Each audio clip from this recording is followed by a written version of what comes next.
Você já parou para pensar o que realmente significa viver uma vida que vale a pena diante de Deus? Não. Não estou falando de realizações pessoais ou de quantas bênçãos você conseguiu acumular ao longo dos anos. Estou falando de propósito, de entrega, de viver com o coração em chamas por aquilo que realmente importa. Hoje eu quero te contar a história de um homem que fez exatamente isso. Um homem que não apenas pregava sobre avivamento, mas que vivia cada segundo da sua vida como se dependesse disso. O nome dele? Leonard Ravenhill. Leonard nasceu no dia 18 de janeiro de 1907, em Leeds, no Yorkshire, Inglaterra. Filho de Thomas e Mary Ravenhill. Ele cresceu em um lar simples, mas profundamente marcado pela fé.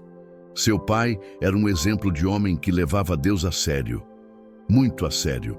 Leonard tinha apenas 14 anos quando percebeu que faltava algo na sua vida. Ele mesmo dizia que não veio para Jesus como aquele velho hino inglês cantado por seu pai. Aquele que dizia, vinha Jesus cansado, fraco e oprimido. Não, ele não se converteu por causa de um fardo emocional ou de um momento de crise, mas sim por causa de um vazio. Um vazio que nenhuma outra coisa conseguia preencher. Ele via o zelo do Pai, a paixão dele pela palavra de Deus, as reuniões de oração que às vezes duravam a noite inteira e a coragem de pregar nas esquinas, mesmo sem plateia, mesmo sem aplausos. Uma das estrofes preferidas do seu pai dizia: que tua rica graça conceda força ao meu cansado coração. Meu zelo inspira. E, de fato, o zelo daquele homem foi combustível para a transformação de Leonard. Assim que se converteu, Leonard mergulhou de cabeça na fé. Não foi uma conversão superficial, daquelas de domingo à noite. Foi algo radical, uma entrega total. Ele entendeu cedo que não dá para viver uma vida pela metade quando o assunto é o reino de Deus. E foi nesse espírito que ele se envolveu com um grupo que ficou conhecido como o Holiness Track. Eles não eram homens carismáticos no sentido moderno.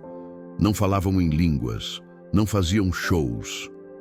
Mas tinham uma coisa que muita gente perdeu hoje: sede de Deus. Esses homens literalmente atravessaram a Inglaterra a pé, levando apenas uma tenda e mochilas nas costas. Eles montavam a tenda no meio das cidades e pregavam noite após noite. O plano inicial era sempre o mesmo, ficar 2 ou 3 semanas. Mas o mover de Deus era tão forte que muitas vezes eles acabavam ficando meses inteiros. A partir de 1931, aos 24 anos, Leonard começou sua própria jornada como evangelista itinerante. E não demorou muito para que seu nome começasse a se espalhar. As pessoas sabiam que, onde Ravenhill pregava, algo acontecia.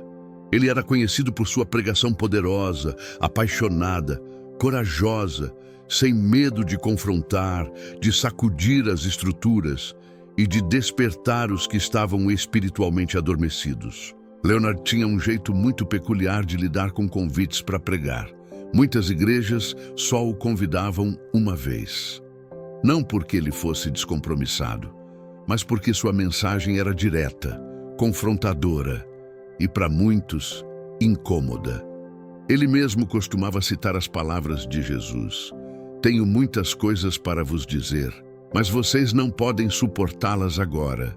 E em suas orações pedia: Senhor, por favor, não permita que eu compareça diante de gigantes da fé, como John Wesley ou dos grandes santos da história, tendo deixado de falar aquilo que o Senhor queria que eu dissesse.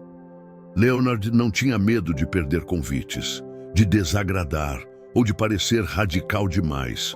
Para ele, a única opinião que realmente importava era a de Deus. Sua influência se estendeu muito além dos púlpitos em que pregava. Homens como A.W. Tozer, David Wilkerson e tantos outros líderes espirituais da sua geração foram profundamente impactados por suas palavras, e principalmente pelo seu estilo de vida. Porque, Ravenhill não era apenas um pregador eloquente. Ele vivia aquilo que falava.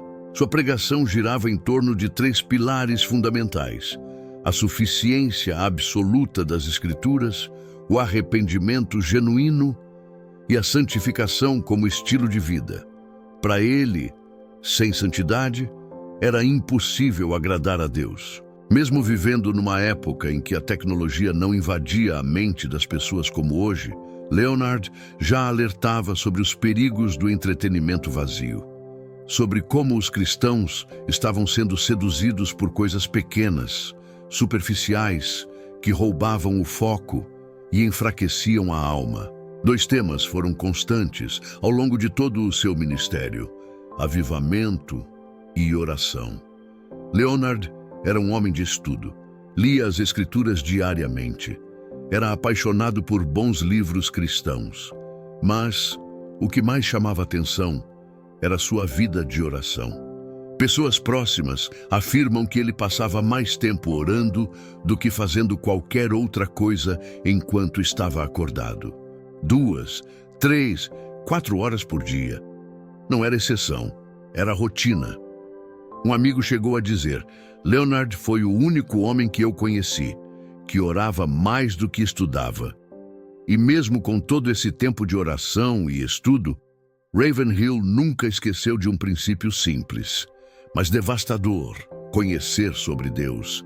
Não significa conhecer a Deus. Ele dizia com frequência: não importa quantos livros você leu, quantos cursos você fez, ou o quanto você acha que conhece de teologia. A pergunta que importa é: você é conhecido por Deus?